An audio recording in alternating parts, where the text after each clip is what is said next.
In this video, I'll be using a Yamaha M7CL to shape drums. So the first thing I'll do is start with my kick drum. So pull this in, turn my gain up a little bit. A little too much. Alright, and then after that, I'll EQ it. If I want to bring up the EQ, if I just push in any of the EQ knobs, it'll bring up the channel, and if I push it again, it'll bring up the EQ window. Now when I'm EQing a kick drum, the first thing I want to do is get rid of the nasty mid-range energy. That's what's making the kick drum sound kind of cheap and plasticky. So I'll grab my low-mid EQ band, go ahead and scoop it out, keep my Q a little more narrow, and then I'll just sweep around until I find the worst frequency or range of frequencies and get rid of them. So I'll go ahead and do that now.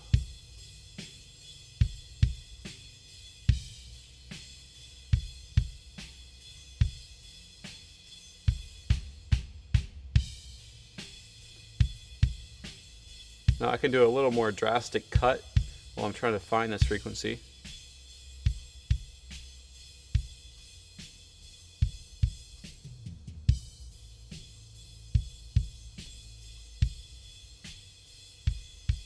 So it feels like somewhere around here, around 400 Hertz is probably a good spot.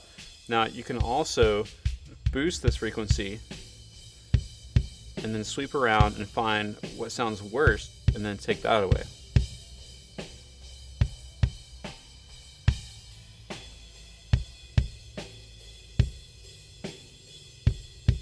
So again, land in the same place, around 400 Hertz. So I'll go ahead and take that out until it sounds pretty good. Now the next thing I'll do is add a little bit more attack to the drum. There are two frequency ranges you can do this in. You can do this in your mid-highs or your highs. So I'll start at my mid-highs and see if I like that. So that's 4K. Now you notice you get a lot of cymbals, and we'll take care of that in just a minute when we gate the drum. Now let's try our high frequencies to see what this sounds like around 10K. So you're not getting a lot here.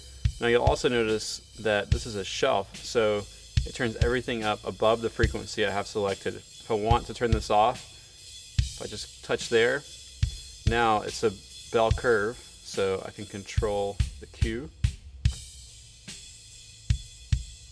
And sweep around a little bit.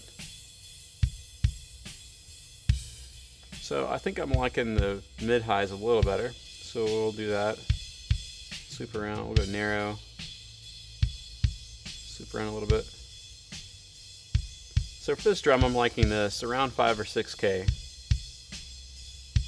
Now I'll go add some low frequencies to the drum, beef it up a little bit. Now again, we have a shelf on the low frequencies. You can turn this off right here. Find the frequency that we like.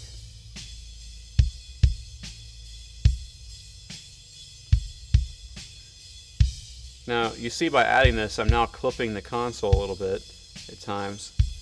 So I'll actually gain the drum down just a little bit so I'm not doing that anymore. Get back in a little safer range. So now the EQ sounds decent on the drum. So we'll get rid of the cymbals that we're hearing. So you can just push in any of the EQ knobs to get rid of that screen. And then we'll start with our first dynamic. So I'll touch up here to bring that up. So now I'll gate the drum to get rid of the cymbals. The first thing I'll do is turn the gate on, and then I will adjust my key setting, which is in the bottom right here, and this will control what triggers the gate to open. So we're trying to get rid of the cymbals, so if we don't want the cymbals to open the gate, then we need to filter them out. So we'll use a low pass filter, which lets the low frequencies trigger the gate but not the highs. And then I will roll that down to around 100 Hertz. So now only frequencies below 100 Hertz will trigger this gate to open.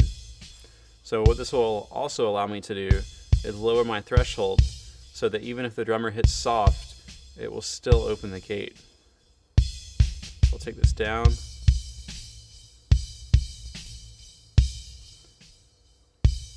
Now I'm going to go ahead and set my hold time and decay time while I'm here. I'll make my decay a good bit faster, so we'll start around 170 milliseconds, and we'll make our hold a little longer. We'll take it up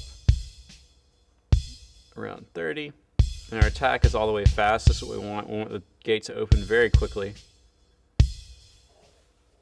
So now we can play with our threshold and get it just right. Take it down a little.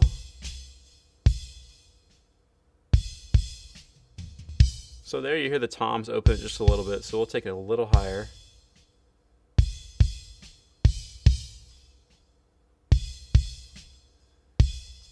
So that sounds pretty good.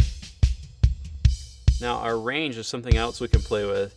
A lot of times I'll be pretty gentle on the range, which means that I'll take this to around -16 or so.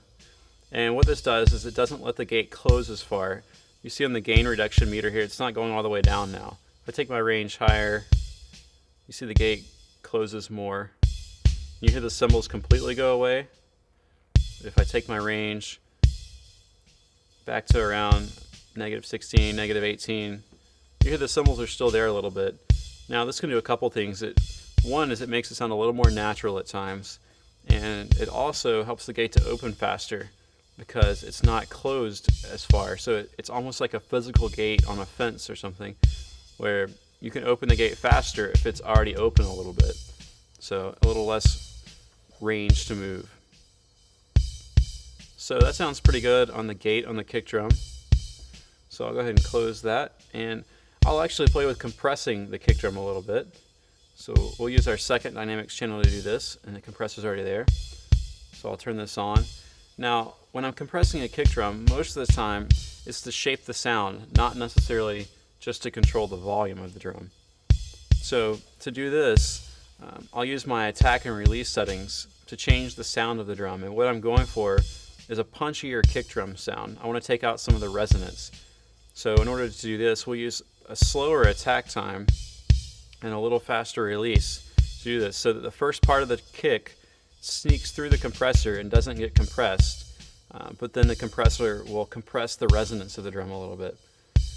So let's get started on this. So first thing I'll start with my attack all the way fast, and I'll show you why in a second. The release, I'm going to speed that up.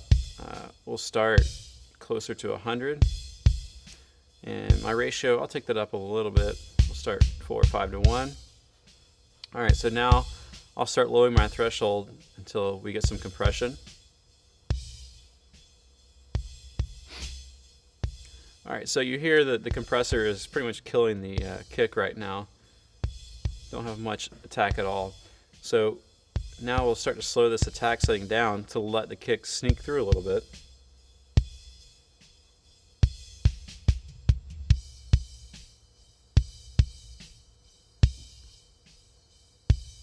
Alright, so there you hear the kick is back a little bit. You're still compressing, but you're compressing the resonance. So we'll do a little comparison here. So we'll turn it off. And then back on. So probably still killing a little too much. Slow our attack down a little more.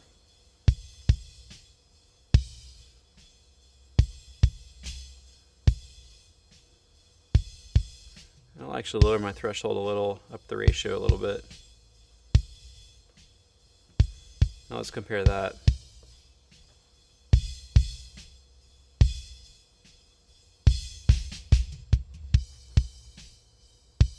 So here you have a much tighter kick drum sound, hardly any resonance, just a nice punchy sound. So that's how you use a compressor to get that. Go ahead and close this out. So that's the kick drum.